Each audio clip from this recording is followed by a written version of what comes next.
State of Mind. I'm Paul John Dykes. It's Friday afternoon, and I'm joined by Lloyd, Patrick Jepson, and Mr. Jim Orr. And you guys haven't had an opportunity to talk about that performance at the weekend. So we're going to start off with that. I know, listen, we've spoken about it all week, but we also know that Jim Orr doesn't get an opportunity to enjoy the football until we're 3-0 up. At what point, Jim, did you start enjoying that performance against Kelly? 5 minutes ago. It was a funny game in that with no Carter Vickers, no Yota, no Hattati. You look at the bench, it was quite a weak bench that we had. And when the teams came out, they did two quite big physical forwards. Vasil, Doige is his name, Doige. Mm-hmm. So you're thinking a bit of a test for Starfield and Yuki. They're fighting for their lives. You know, they could go down this year. So you're thinking that pitch is rubbish. In the first 5 minutes, they were quite good. The guy, what was it? Armstrong, was it? Mm-hmm. Thought he looked pretty good. And then there was a goal, and they just fell apart. And we were pretty ruthless, which was great. And I thought Martorelli was great. Awata was brilliant. Bang, bang, bang. We're 4 up.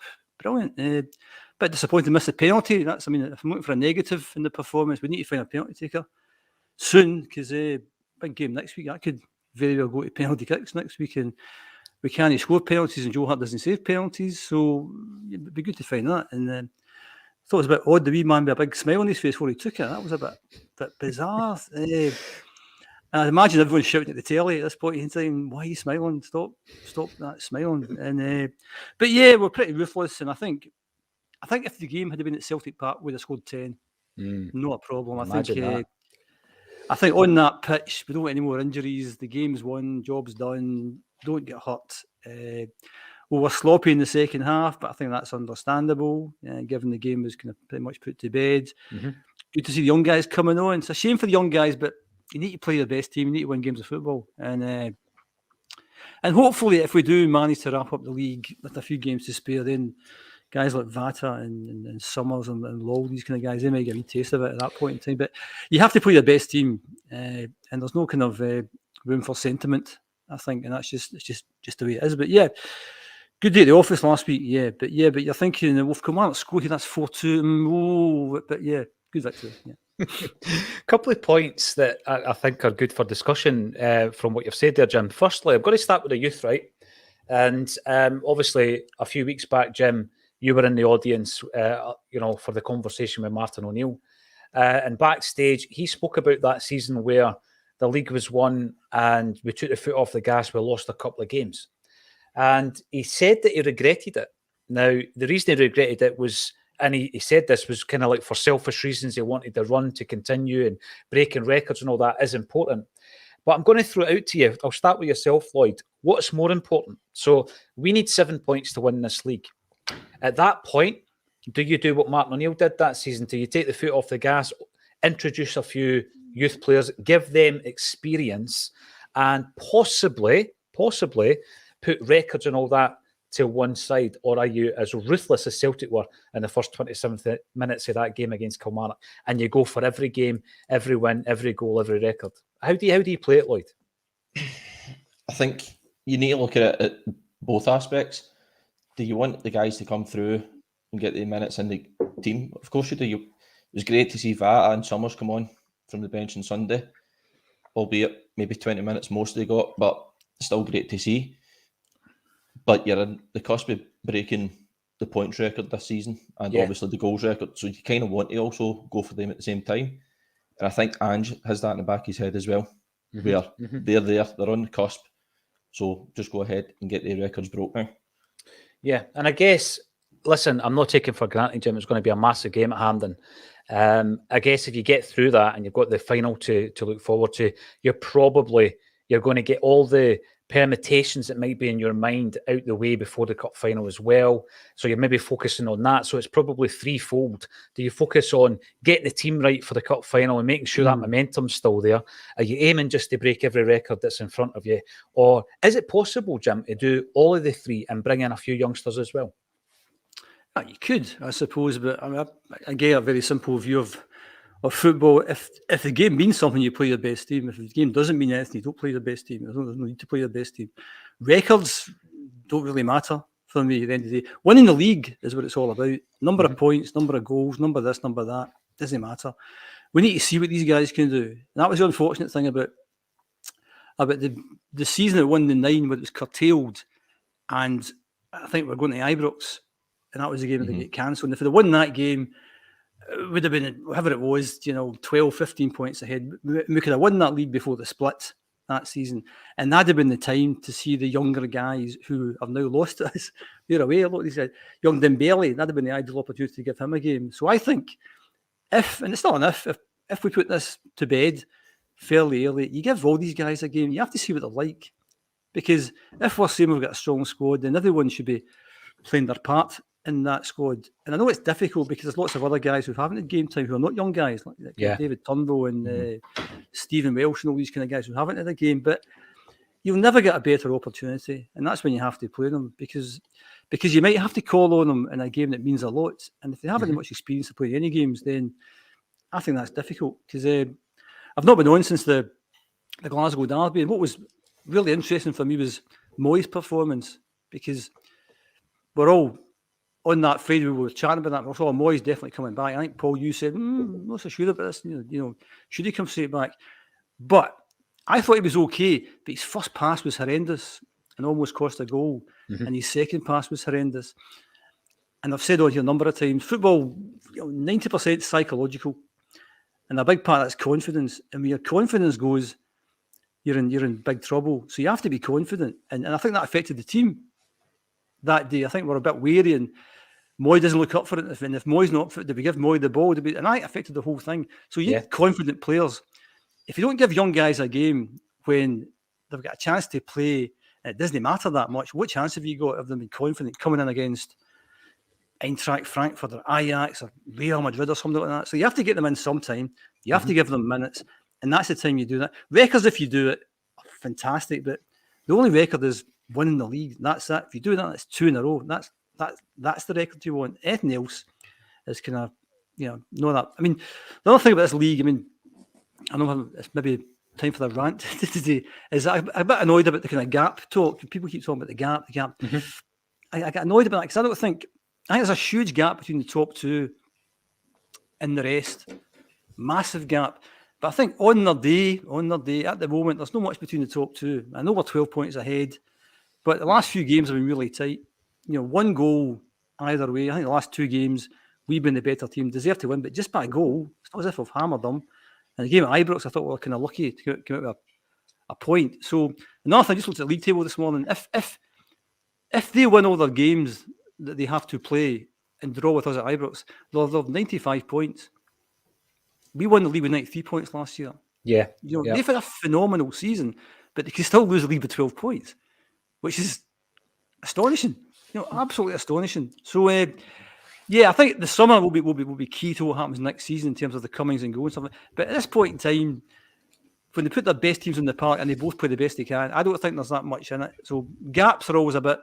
I don't like to hear the word gap because also the fact that we beat them twice in the league this season. If they'd have beaten us twice in the season, then they'd have been a 12-point gap finish. So we're the better team, but I don't think there's a massive gap in that. And I don't like to keep hearing this, the map, you're back in your box and all this kind of stuff. I think it's kind of dangerous talk. Listen, there's a couple of things I want to pick up on there, Jim, that I find really interesting. The first one is, like you say, if our nearest challengers, Rangers, were to go on that run that you suggested and finish, did you say 95 points they would finish with, If they were to draw with us at Ibrox, and I mean, under Michael Beale, whether you think he's a good, bad, or indifferent, or whether you think they're lucky or not, they've been given, a lot of kind of, soft penalty kicks, they've been remarkably consistent. You can't take that away from him. He hasn't dropped a point apart from against us. So you would think that they'll win those other 5 games. And if they get a point against us, 95 points is any other season, 95 points wins you the league.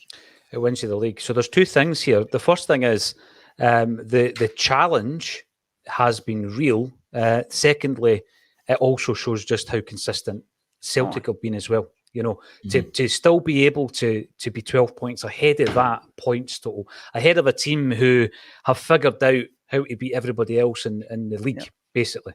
And I think it's a great point you make. The other one I would say as well that I totally agree with, and you mentioned Stephen Welsh earlier, when Stephen Welsh was required and he was thrown in against Rangers, remember, and we got beat 2-0. Was that the Goldson double, I think, that day? Yeah. And at that stage of his career, he should have had much more first-team football. And people might be saying, when? I think that when you win the league 9 years in a row, anyone who's on the kind of edges, on the periphery of that team, who's maybe classed as a younger type player coming through, they should be getting a lot of game time because you're winning a lot of games 3-0 plus. And there were some seasons where we were winning at a canter. So Stephen Welsh, there was no excuse for him only, I think, at that point to have one first-team game under his belt, and it was against Hamilton Accies, I think, when he was thrown into that game. And we've seen examples of that with Tony Ralston in Europe. We've seen it with, remember Paul Caddis, was it Barcelona, Jim? Caddis was thrown in.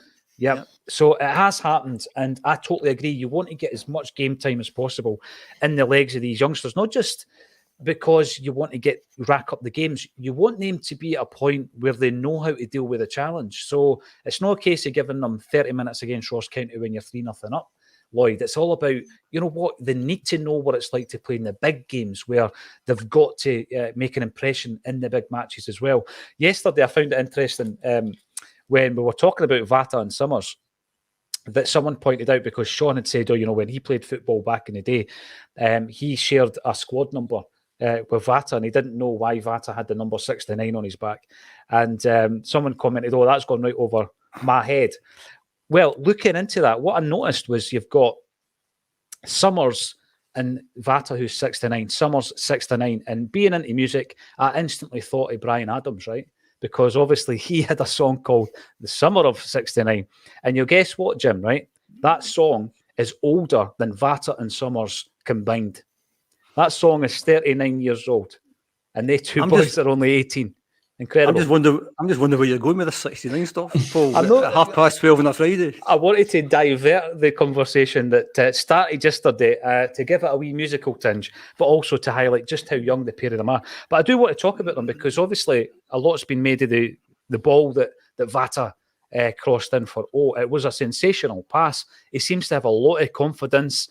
He's got the physical aspect as well. A lot of these guys come in at an age. I think Mikey Johnson came in.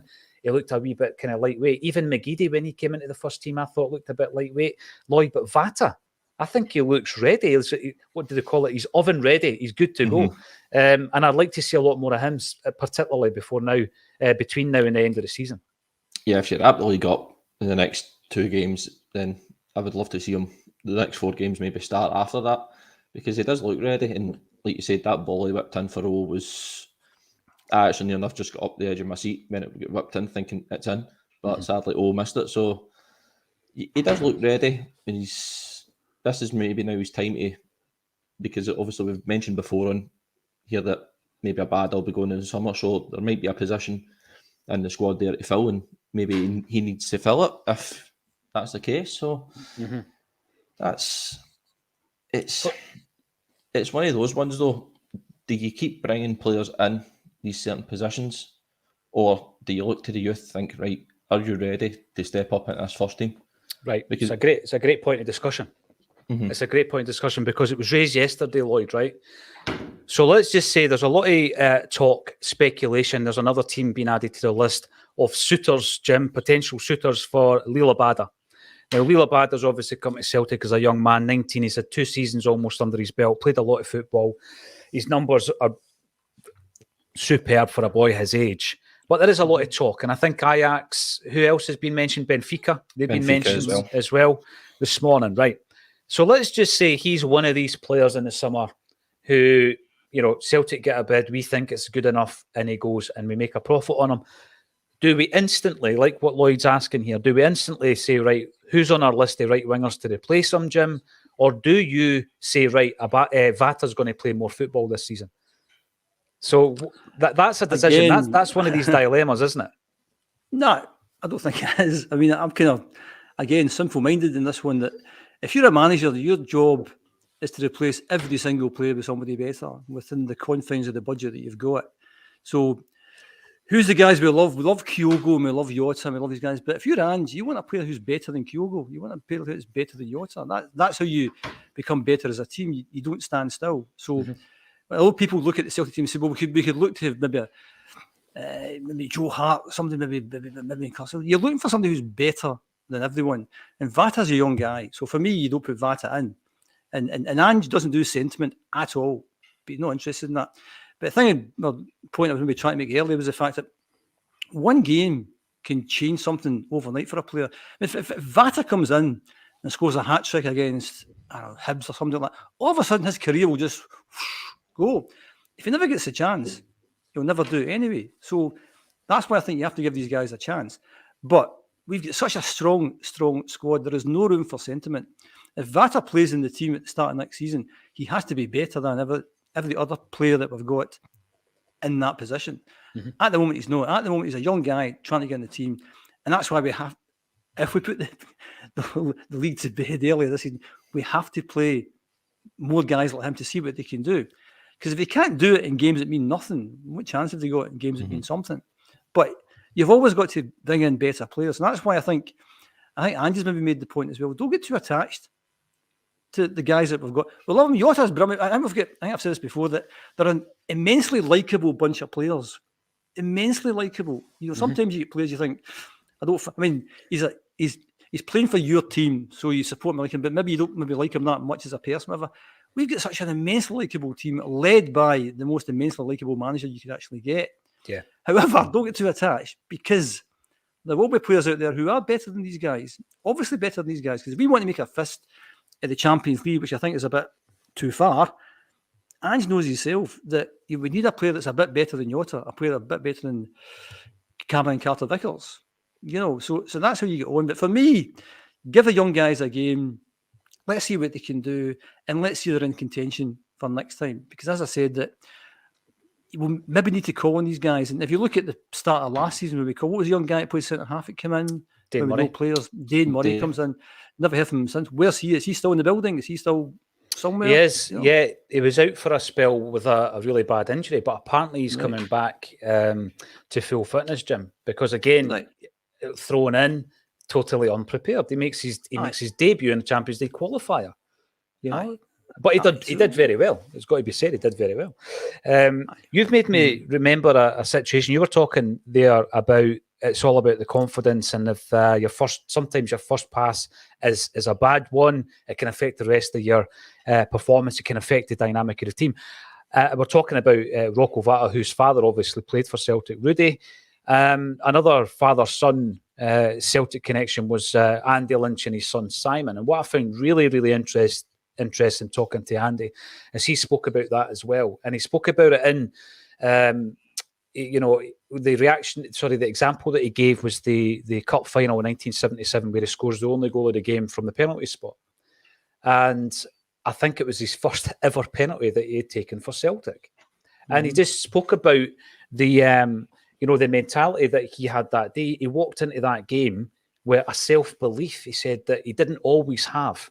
But he went into that game knowing he was going to have a good game. It was just this self-belief. He was just in the zone. He called it being in the zone. He said, and throughout his career, there were certain games where he remembers tapping in to that zone and being able to play every single pass, having the confidence to step up and take the penalty, that kind of thing. He says, but he couldn't do it every game. And there was only one player in the team who could. He said, and that player was Kenny Dalglish. And the interesting thing for me was that his son, Simon, spoke exactly the same way about getting into the zone. And when you're in the zone, you can do no wrong. You don't even think about it. You do the pass, you take on the player, you take the shot. You're not even thinking about it. He says, and the only player in the team that could do it consistently in his team was Henrik Larsson. So it was interesting that the one guy that was able to tap into that, Jim, tap into that zone more often than not, was probably the one world-class player in the team. I think we'll never, none of the people tuning into this will ever experience, chances are, playing in front of 60,000 people, millions of people watching worldwide. So I've no idea what it's like to actually do that. But most of us have played five-a-sides. Most of us have played football at some kind of level. And you know, if you're playing five-a-sides, if you were to score in the first couple of minutes, whoa, your confidence is up then. Right? You'll try things then. You know, if you miss a couple of sitters in the first 5 minutes, then you're a bit kind of wary. You start to play things a bit safe. And that's when you looked at the Moyes situation a couple of weeks ago or so. He's made 2 really bad mistakes. People are shouting, take him off. That's the mentality of the fans. Take him off after 5 minutes. Take him off. So if you're Aaron Moy and you've made 2 really bad passes, what do you do next? You play safe. You keep playing safe. Yeah. And playing safe has got no place in an Ange Postecoglou team, because everyone has to do something. You have to make a difference. So we're kind of man down. And as I said, I think some of the players were a bit wary of, well, Aaron's knowing his game today, and do we give him the ball? Do we not give him the ball? And confidence, part of the kind of whole psychological makeup, is it's just absolutely huge. And I think we've got, and as I said, when we scored the early goal, that gives you confidence. And what's been wonderful about this team is we always find a way to win games of football. Yeah. Even when we lose a goal, and even with backs to the wall, it's remarkable how often we find a way just to. I mean, that game at Ibrox, we'd no right to get a point in that game, but we found a way to get the point. I mean, against most other teams, individually, collectively, we're far better and we should beat them. But in the games where there's not much in it, we've found a way. The cup final, we won out our best. We found a way. The 3-2 game the other week, we won out our best, but we found a way. And that's been remarkable to do that. Remarkable. Yeah, it has been. I think when I misplaced my first pass, Lloyd, I end up in goals by the end of the game, not through choice, just because the worst player ends up in goals. Remember to give us a wee thumbs up. I've asked for this the last couple of days, and we've actually smashed the 500 likes on YouTube. And it does something good for the algorithm. That's as much as my IT capabilities can take us to. It helps the algorithm. Laura Bradburn ensures me that it does. So give us the big thumbs up on the YouTube if you're watching. And if you want to comment, rather, just subscribe to the channel. Get involved in the chat. Agree, disagree. Get a new debate going. That's what it's all about. Now, John Mack, this goes back again, I guess, to one of the points you made earlier, Jim, about the gap. And we had a show a couple of weeks ago talking about how the gap isn't just based on the points difference in the league. It's the gap between both clubs. And there's lots of developing stories in relation to what's happening with Rangers at the moment. Last year, in fact, almost a year ago to the day, I went down, believe it or not, by complete coincidence, to Elite Sportswear. I was in their building. I was in their headquarters because I had an interview with a fella who is the creative director of one of the brands that they bought, which was Meba. You might remember Meba from the old Barcelona kits of the 1980s and the early 90s. Well, it was relaunched by Elite, and they also had Hummel under their belts as well. There doesn't seem to be much focus on the impending doom that a £9.5 million lawsuit, as well as a £1.1 million Sydney Cup lawsuit, could have on the plans for next season, Lloyd. I mean, that would give Celtic a huge advantage if your nearest challengers were £10.5 million down before we kick a ball. Yeah, of course it would. It's not obviously you put more confetti shares up, right enough, but it's the gap between us and Rangers at the moment's huge. It just is two clubs. We all know they're struggling money wise, and they've got, I think, is it 11 or 12 players out of contract this summer? Yeah. But then you've got a manager turning around saying, well, we just need 5 players to match Celtic, right enough. So if that's his mentality, then good luck to him. But we won't stand still in what we do. So that's my main concern, is what if Ange knows what we need in the summer, which he's actually already turned around and said in the last few days that Celtic are already looking at their summer transfer targets, then we aren't standing still. So we'll progress, as Jim rightly said earlier on. You look to progress each season. You don't look to just stand still and basically wait for your rivals to catch you, because we've been there before and look how that turned out. Yeah, exactly. And again, I go back on about Martin O'Neill, because he played such a significant part in my Celtic supporting life, that I always felt O'Neill, Jim, came out with chat that was very respectful of his nearest challengers. He spoke about Rangers as being a benchmark. And he stuck to that, and he meant it as well, Jim. Now, I'm going to ask you a question from your financial background. As a Celtic supporter, I was extremely concerned, as every other Celtic fan was, back in the early 90s, prior to Fergus coming in and saving the club. During the Martin O'Neill years, where we were spending a lot of money in and around the Seville time 20 years ago, Jim, we were also probably facing a situation that was unsustainable. Although as a football fan, and I've got to say this honestly, I wasn't concerned. I probably wasn't even aware Because when you're bringing in players like Chris Sutton and John Hartson and you're getting to UEFA Cup finals, you're not thinking, oh, how's all this adding up? What's the balance sheet looking like? You don't really pay attention to it as a football fan, generally. Should there be concern, Jim, from your financial background? You know your numbers. Should there be concern, particularly when there's a couple of these multi-million pound lawsuits hovering above Rangers at this moment in time? I think, again, keeping things dead simple, you have to balance the books. And if you can't balance your books, you're going to be in trouble. And if you have a whole lot of potential liabilities starting to stack up, then it is a cause for concern. I think a lot of people, when Rangers went bust, Celtic fans will say, well, you should have seen that coming, etc. But the point you made there was exactly why they didn't see it coming, because you go back to the Martin O'Neill years thinking Hearts and Sutton, all these kind of guys. No one questioned where the money was coming for that. And it was totally unsustainable and it couldn't go on. And that's why Gordon Strachan does a phenomenal job. I know Gordon Strachan divides opinion within the Celtic fans, but he does a phenomenal job, not only at home and also in Europe, with a fraction of the money that Martin O'Neill. So kind of pound for pound, you've got an argument there, who's the best manager, for another day, possibly. But in terms of what he did with the budget that he had, we're quite sensible money-wise. I think it should be a cause for concern. I think if you've got assets that are worth selling, I mean, they get, what was it, 19 million for Calvin Bassey last year, and they get 6 for Patterson.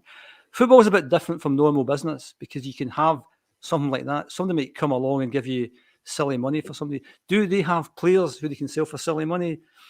I don't think they have. I think they've got players they can sell for decent amounts of money.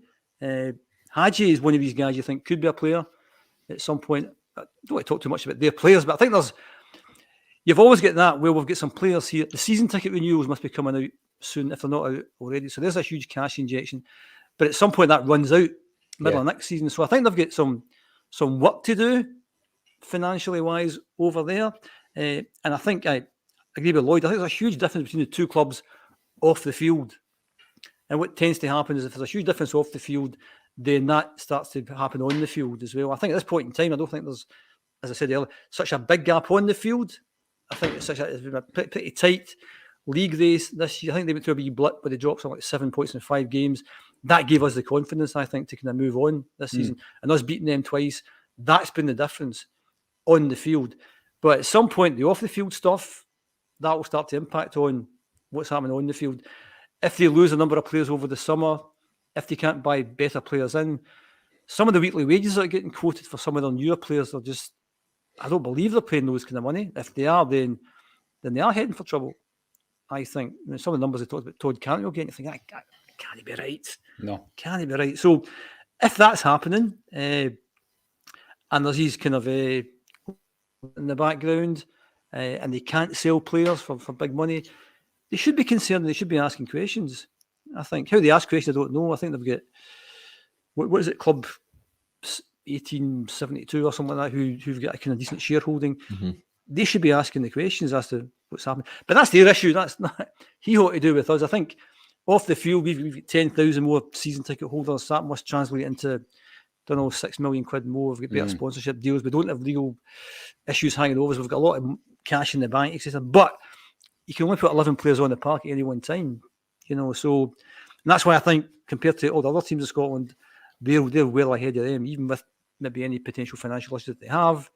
We need to stay ahead of them. We stay ahead of them, then we'll do okay. And as I said before, what's different nowadays than what it was 20, 30 years ago is that Champions League bounty. We're playing for 30, 40 million pounds, and it's huge stakes, absolutely massive stakes. And we've never had that before.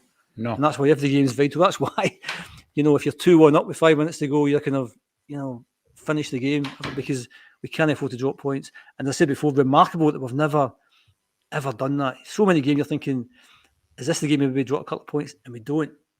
So long may that continue.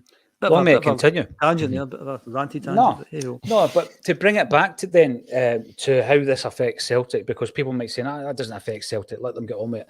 How does it affect Celtic? There's been a lot of chat, I think, over the last few weeks, whereby I said I don't think Celtic are getting the credit for the job we're doing, Lloyd. I think that Celtic have been phenomenal under Ange Postecoglou. So instead of saying how bad's the Scottish game, why not say how good are Celtic? How good have they been in terms of the recruitment, their approach to, a style of football? We're talking about substance and style. So you've got the style of football, but you've got the points total, you've got the trophies racking up. So it's both. Sometimes a lot of people are style over substance, and seems to have managed to tap into both of them.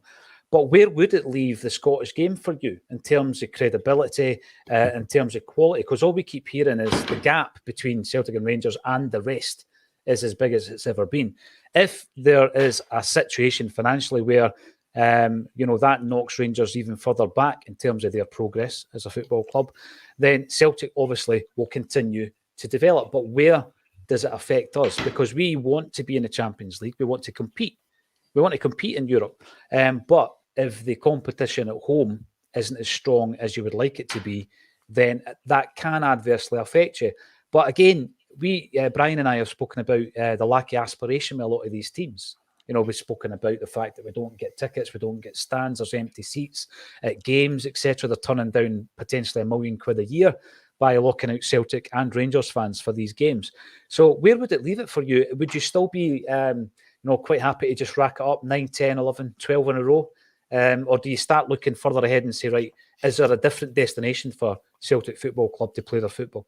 There's two ways that you're looking at it. You look at it domestically. Yeah, you would love to rack up as many league titles, many domestic trophies constantly on a row. But also, like you're saying there as well, you look to Europe. You look back at when Neil Lennon, when we beat Barcelona, we had a good European team back then, but obviously we came short against Juventus in the last 16. Mm-hmm. So did we build on that season? No, we didn't. So you look back then and think, right, well, if we did build on that season, could we have done something in Europe again? Could we have got to the last 16 2 years in a row, which we haven't done since Gordon Strachan time? So you kind of look at it, that aspect, and it's like, domestically, yeah, it would be great racking up 10, 11, 12, as many rows as you want, but you also do need to keep that eye on Europe, and the gap in Europe is getting bigger. More teams are getting more financial. I mean, I keep saying all the time about English teams. You look at Man City, is MD going to challenge them this season for the Champions League? Highly doubt it. So that gap's going to get bigger and bigger as well between the rest of European leagues. So we also need to keep an eye on that as well as domestically as well. Mm-hmm. Yeah. I mean, just by chance, I posted a picture of Big John Hartson scoring a goal against Anderlecht away from home just the other day there, Jim. And the goal was actually chopped off. They beat us 1-0. But we spoke fairly recently about the run in Seville and how we didn't kind of like build on it. But some of the players, if you speak to some of the players who were involved in that, point to the following season in the Champions League campaign that we had. Obviously and famously, Porto went on to win the Champions League after they beat us in the UEFA Cup previous season. But you look at that group that we were in against Lyon, Bayern Munich and Anderlecht, and there was a few games in there where there was narrow defeats, for example, and that looked like a missed opportunity for me back as long ago as that, 19 years ago, Jim.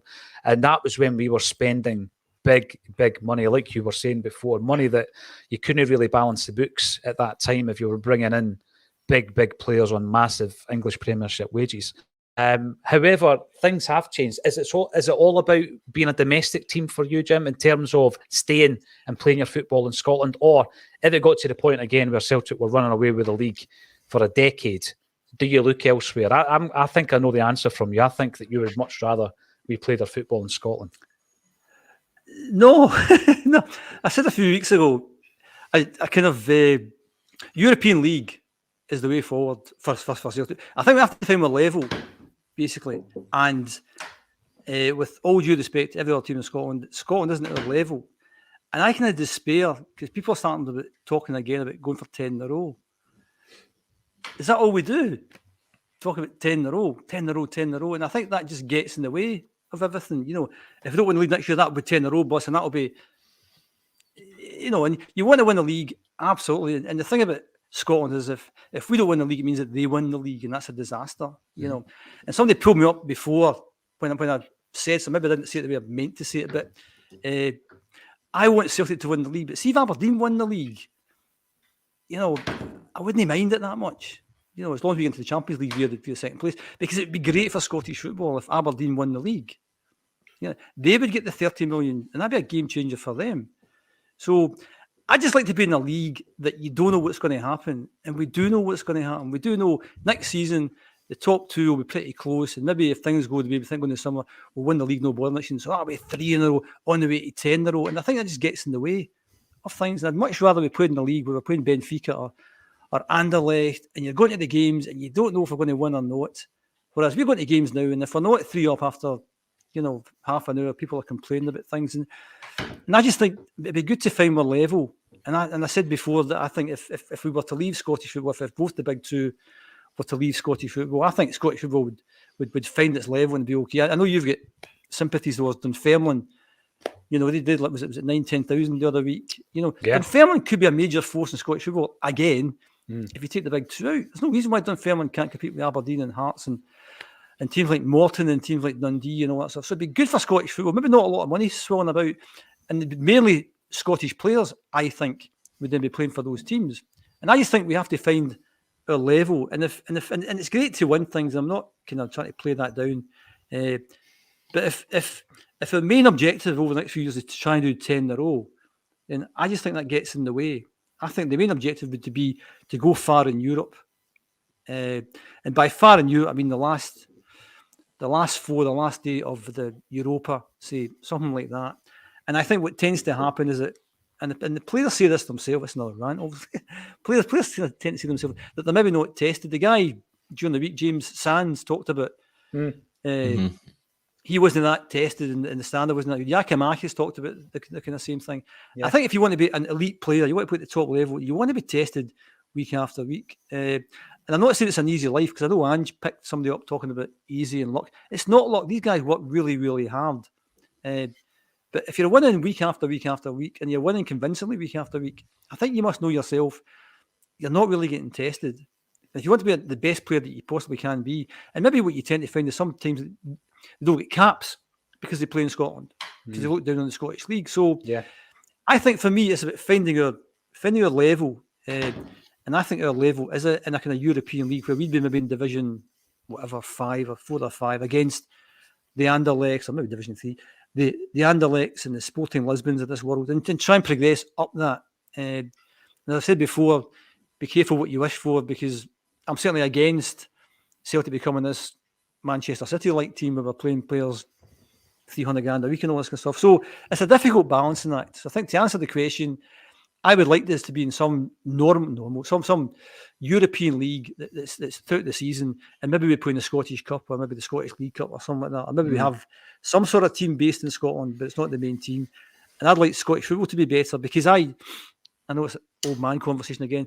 In the 80s, it was a proper competition. Dundee United, should have won the European Cup, got to the final of the UEFA Cup as it was. Aberdeen won the cup.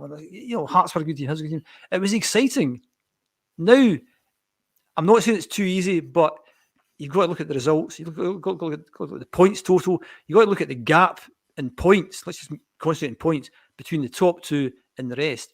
And I don't know the stats of this, but has there been a season where there's been that big a gap between the two? As I said earlier, they could get 95 points and not win the league. Mad. It's massive.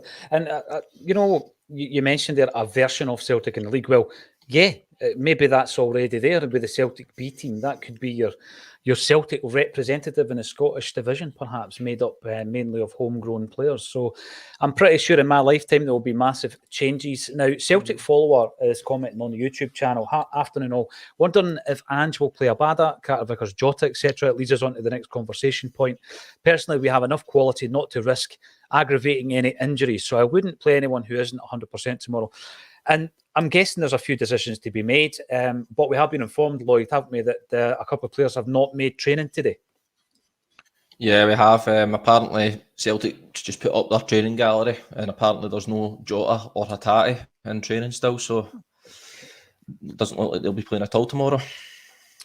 Now, I'll start off with, I think with Hatate, I'm not going to say it's long-term, but he's been out for a few weeks, so right, okay, you think to yourself, he might be missing the Rangers game. Obviously, he'll be out for the game tomorrow, or it would appear that he's out for the game tomorrow. I would never bet or try and second guess Ange Postecoglou. Jota was left out, and when Ange was asked about it, Lloyd, he was talking about the surface and how it didn't suit Jota or Carter Vickers, and they were quite sore after the last game they played at Rugby Park.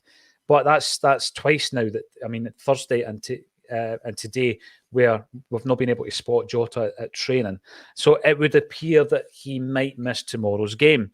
Haksabanovic, pretty underwhelming, but he was getting played out of position or in a position that's certainly not his strongest role. Quite happy to play him again tomorrow. Do you think this is exactly what he needs? Games successively? Yeah, I do. I think, especially at home as well, I think it's probably better for Haksabanovic if he plays in front of the big crowd, because the thing with me last week for Haksabanovic was when he was playing off the right, it looked more ineffective than what he did coming in for the left, especially because he does like to come in for the left and curl one on his right foot, so it was just that bit ineffective on Sunday. But he does like playing that 10 position, which we're all kind of aware of at the moment, and the fact is Ange doesn't play that type of role for him. So, but at home, I would like to play Haksabanovic again. I would actually just like to go with the same team that played on Sunday, to be fair. Right.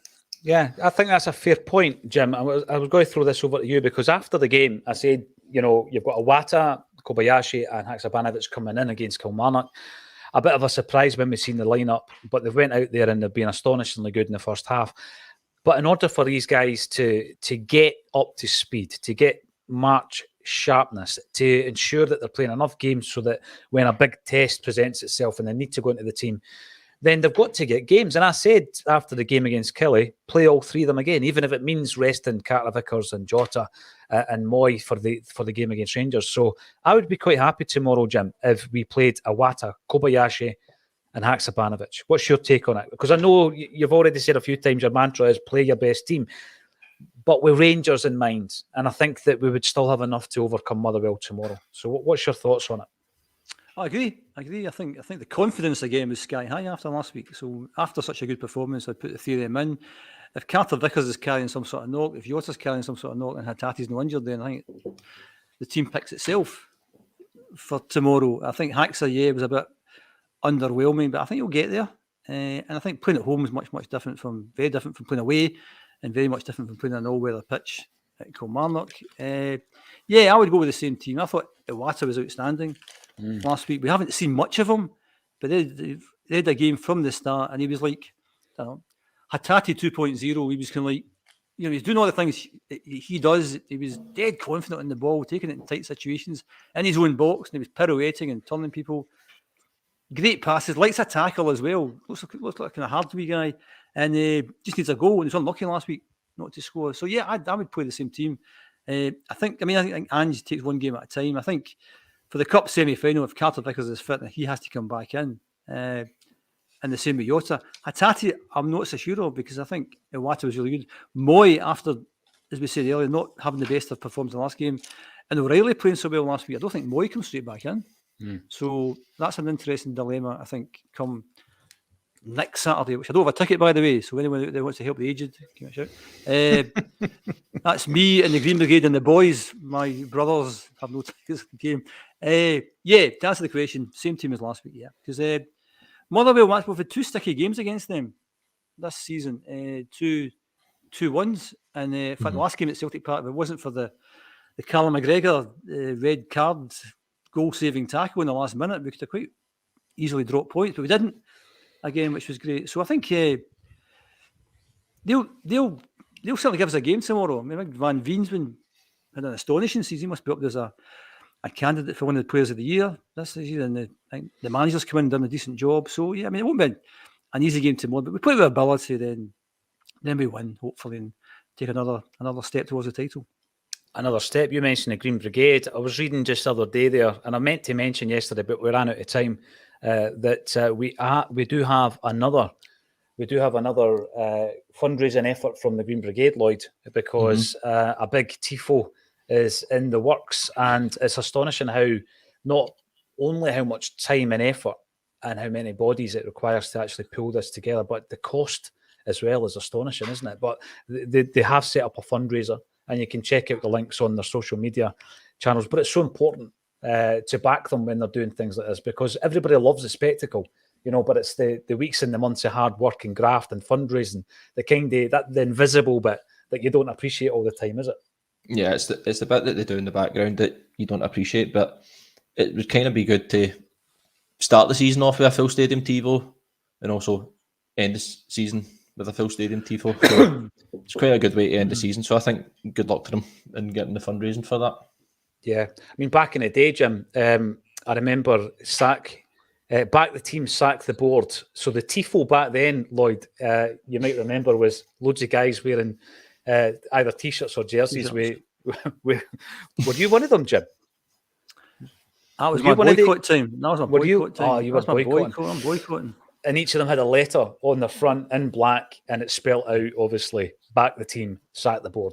And that was the protest. But now we've kind of ramped it up a bit, Jim, since those days. And the TIFOs are sensational, aren't they? Yeah, I think the GB kind of divide opinion, but they do a phenomenal job, and they raise a lot of money for charity, and they add to the atmosphere, and it's brilliant. And it must take a phenomenal amount of time. I think people don't realise just how much time it takes to do the thing, and to also get it right, because there's the potential to get it spectacularly wrong. Is certain other teams have got things, or even just simple things, have getting the letters in the right way around and spelling the thing properly and all that. It's stuff that you don't really think about unless you're actually involved in that. And I've seen the wee photographs with they're putting all the stuff down and they're painting all that kind of stuff, and it takes loads of organisation, and even take all the stuff on the seats and all this kind of stuff. Just phenomenal, and they are the atmosphere. I think without them, the atmosphere would be pretty poor. So yeah, hats off to them, and hats off to the amount of money they raise for charity as well. Brilliant. No, it is great. And I'd love to track down who was wearing the jerseys back in the 1990s in the jungle. If you are watching, give us a shout. Do you still have the T-shirt? Speak to Mark McGlone. Mark McGlone will know who it is. Mark McGlone will be one of them. Definitely one of them, yeah. Yeah, definitely. Juan Sanchez, Villalobos Ramirez, Mon Brecon City, Mon Celtic. Every time you come in and say that, Juan, and if I see it, I'm going to bring it up on the screen because I've got to practice your name for a start. And we've also got the Tobago Street Police Station CSC. I don't know how many members you've got. Hail, lads, hoping for Mr. Morrison this morning. Well, you didn't get Mr. Morrison, but you got Mr. Orr, because they do appear alternately on the show. And we've got Paul, DB, afternoon folks from a delightful sun-kissed Hillington. Life could be worse. Well, we're going into this game tomorrow as Celtic fans, and life certainly could be worse. Jim mentioned Matt O'Reilly before. It's funny how these things change so quickly, Lloyd, right? Because a few weeks ago, no one could touch Aaron Moy. And Matt O'Reilly was in a loss of form and all this and that. A couple of performances later, and he's the star man again. You've got to start with O'Reilly. I think we're seeing the best of him again, aren't we? Yeah, we have indeed. I thought, once again, to agree with what Jim said earlier on regarding Matt O'Reilly, I thought he had a great game again on Sunday. Took his 2 goals very well, constantly looking for the ball. He's assisting as well. So, and you look at the Rangers game as well, the ball he put through for Kyogo for the first goal. So, yeah, he's come back on a bit of a game and shown a bit of confidence. Yeah, I mean, his assist record's been brilliant this season, none more so than that game against Rangers. Was he getting too much stick, Jim? Was he overly criticised in your opinion? Because you think back to the Champions League games where he played a different type of position. He was covering for Callum McGregor. He'd done that very, very well. He's not been getting on the score sheet as much as maybe last season, but he's back in amongst the goals. He's looking good. He's playing well. And there was a story breaking from a very reliable source this week saying that although there is interest from England and Germany, Matt O'Reilly is happy at Celtic. Are we too fickle as football fans, Jim? One week it's Moyes a man, next week O'Reilly's a man. Yeah, I mean, all football fans are fickle, include myself in that. But I think I don't think he was getting such a hard time. He wasn't in the team. He wasn't a first pick. And I think if you're a football player, you want to play football, and you get quite frustrated if you don't play football. And I think Matt sees the bigger picture at Celtic. I think he's kind of happy to be there. I think he want to have another crack at the Champions League. I think he's a different player from Abada. I think Abada is, came from Israel, different culture. His big pal left him. He's not getting in the team. He's a bit more kind of annoyed about things. He'd be happy to travel to Portugal or Germany or something like that. So I think he'll go. But Matt O'Reilly seems quite settled. And what was really noticeable about last week, for somebody who hasn't scored many goals this season, his 2 goals were like a striker's finishing, passes the ball in the net for the first one, top corner for the second one. So he's a really good player. He's always been a really good player. But we've got a really good squad full of good players. I mean, Aaron Moy coming back after the World Cup, who was sensational. It's hard to drop him.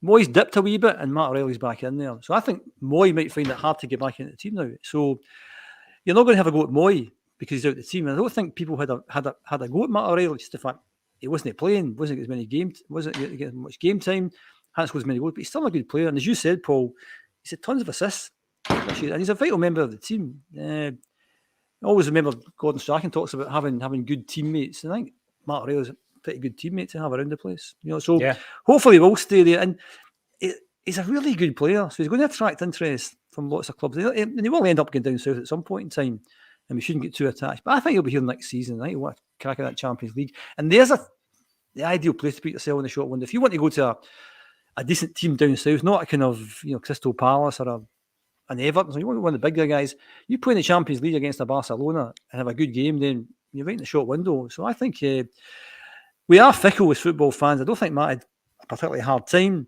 He's had his chance last week and he's taken it with both hands. And I think he'll be there for the rest of the season, I think. Yeah, and you're right. I mean, his performance against Real Madrid in particular was a man of the match kind of performance. Jason Lee O'Reilly always seems to be in the middle of the positive plays. He does. And like Jim was saying there, I think that he is one of the proper team players. I mean, listen, Abada comes in and in one of his first interviews, he's talking about having an ambition to play for Liverpool and play in the EPL. So people's motivations are different. I think that what's happened with O'Reilly is a fledgling football career seems to have gone off track at some point with him. Does that make him appreciate the success that he's having at the moment a wee bit more? Possibly. And if that's the case, then, the time will come, as Jim said, for him to move on. But let's not be too premature about it. And potentially he's getting well advised as well, because players sometimes can leave too soon. I want to talk about Kyogo and O. Kyogo is the man who's banging the goals in Lloyd. He's 29. We're talking again about records, scoring 30 goals this season, 50 career goals for Celtic. Or do you give O some game time? Because, his appearances have been pretty fleeting. He's not had many starts. He was obviously very keen to impress Jurgen Klinsmann last week. Tried his best, but it was one of the performances where it wouldn't have mattered what he did. He wasn't going to get his goal.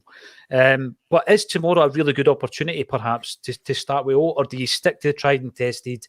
You allow Kyogo to run them ragged. You bring on O for the last 30.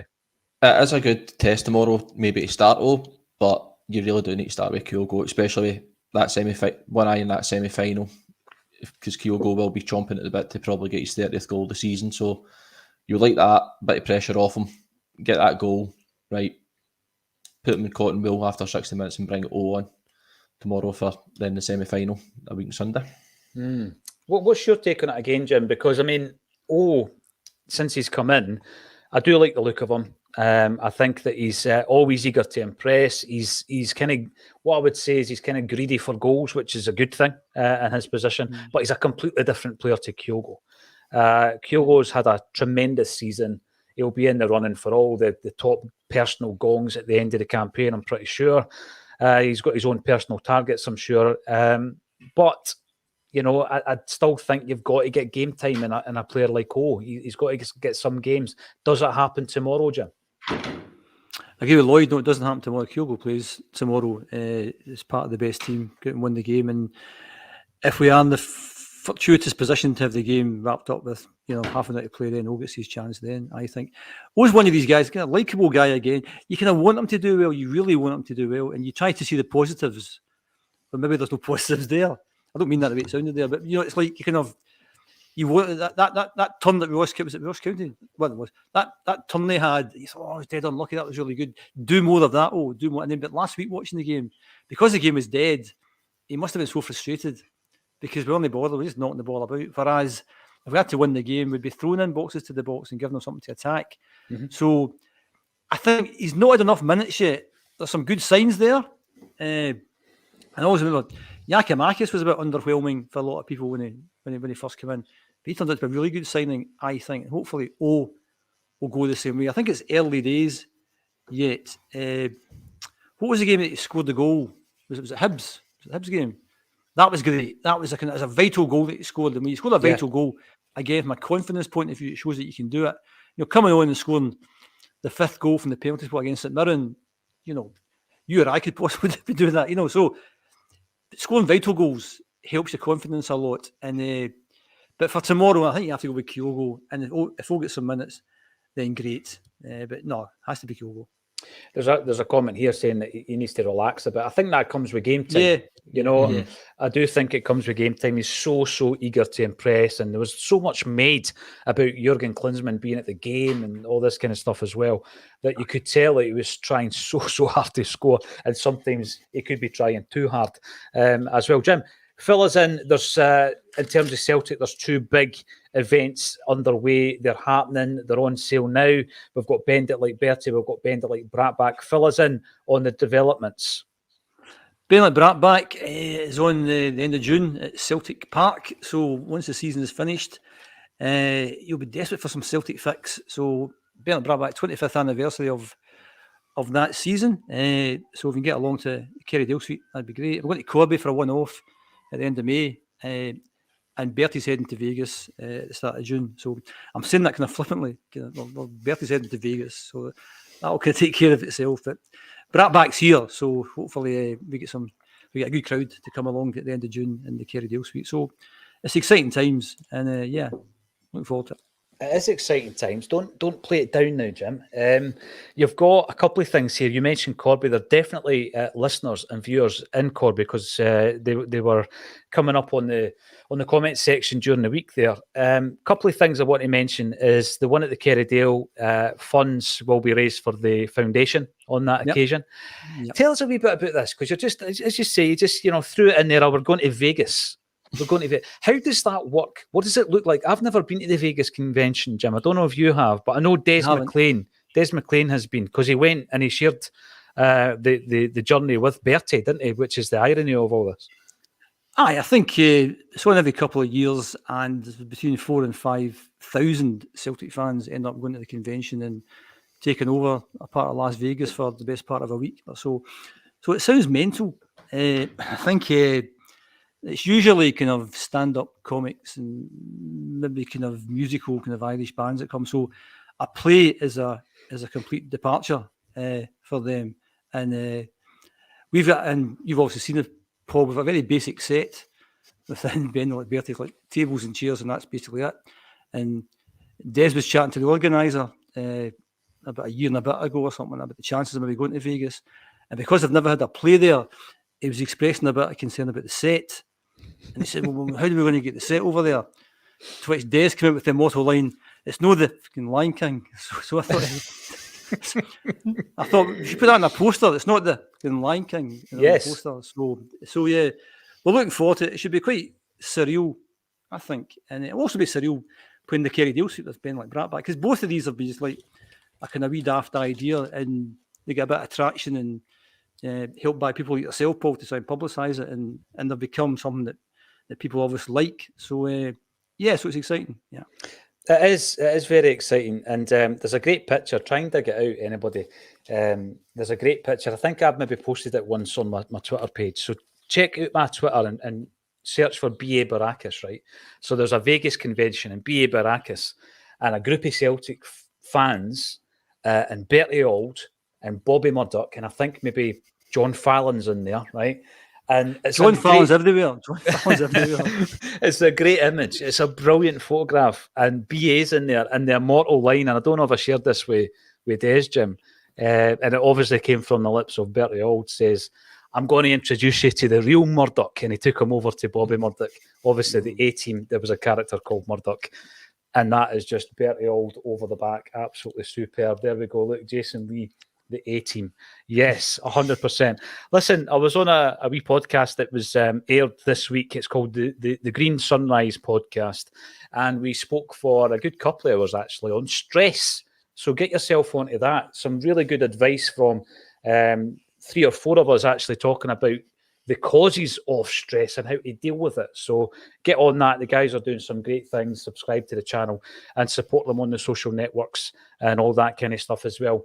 We're going to be with John. You two guys coming to the John Hartson gig, I think. Of course. Yeah. I'm at a wedding that day, so You're at a wedding. You're coming to Tomo on Friday. I'm coming to Tom on the Friday. Yes. I'm going to both of them because I think the Acsom nights have been superb. So if you haven't been to an Acsom night, you need to get yourself along there because they've been really, really good. Quite dead interesting in terms of some of the stuff that's been said. You'll get some of the Acsom if you want to meet Lawrence Connolly, if that's your kind of like ambition in life, basically, absolutely, to see you there, and I'll be there as well. The most glamorous presenter or contributor to Acsom will be there. Me, obviously, with my teeth back this week. Of course. So that's good as well. So, and Lloyd is there, has been there as well. So they've been really good nights, and some of the stuff that's been said by the guests has been really interesting. I thought Tom Boyd was quite surprising for me in terms of the passion that Tom showed. Because I talked about, because I'm another shameless plug, Ben like Bratback. I think people don't think too much about what could have went wrong in that game. What if Harold had missed that chance? And what if St Johnstone had scored in the last? Because I met Harold, James McInerney and I met Harold just before COVID. He came over and asked to meet us, which was great. And I still don't think he gets that. I really don't think he gets how big it was. Because I think if he'd have missed the chance and they'd have equalised, he'd have known all about it. Mm-hmm. People would have pointed the finger at him and said, that's the guy that costed the 10. Because the point I was trying to make to him is that it wouldn't have stopped at 10. People say, they'd have won 10 in a row. They wouldn't have won 10 in a row. They'd have won 11, 12, 13, 14. You name a number, and they'd have won that. And that's one of the lines from the play that, that if they win the league this year, they'll not be ripping for a few weeks, or a few months, a few years. It'll be for all eternity. Mm-hmm. And we've got a game next Sunday, whenever it is, right? And you can bet your bottom dollar, if they'd have won 10 in a row, half that end would have had banners saying 10 in a row, or 11 in a row, 12 in a row, 13 in a row, 14 in a row. And that was the magnitude of that game. That was the magnitude of that goal. And that was the magnitude of that season. This is quite a good plug, actually. Now I'm thinking about it. That's why you have to come and see Ben at Bratback, because it was the most stressful season there's ever been. And you get a chance to relive it, and there's a happy ending. So what could be better? I know. You should have told me you were going to give me that, because I would have played the music in the background, building it up, Jim, because that was spectacular. So we're all about the theatre. We're all about live events. Come and meeting your heroes. The ex-Celtic players, your Acsom heroes, obviously. There's also a really good vibe, just got in the game. There's a really good vibe about the Acsom nights. Paul's a pretty cool cat up there in terms of interviews. Yeah, that's not an easy job. And there's a really good vibe about the place in Lippomet State, a really good vibe. So if you can get yourself along, get a chance to see John Hartson and Alan Thompson, two absolute legends. Yeah, get there. Aye, definitely. And by the way, we'd have had them on the same stage, but obviously with diaries and all that kind of stuff, they are appearing on two different nights. Big John, 38 tickets this morning. I had a look at the ticket link. 38 tickets are still available. Underneath, there's a ticket link. Give it a wee click, come along and say hello. That'll be a good £15. You can hardly buy butter for that. You get along there. Yeah. 50 quid. And it's the night before the Cup semi-final as well. So a good weekend will be had. Good build-up. It is a great build-up. 700 strong in a live stream. Thanks, everybody, for getting involved.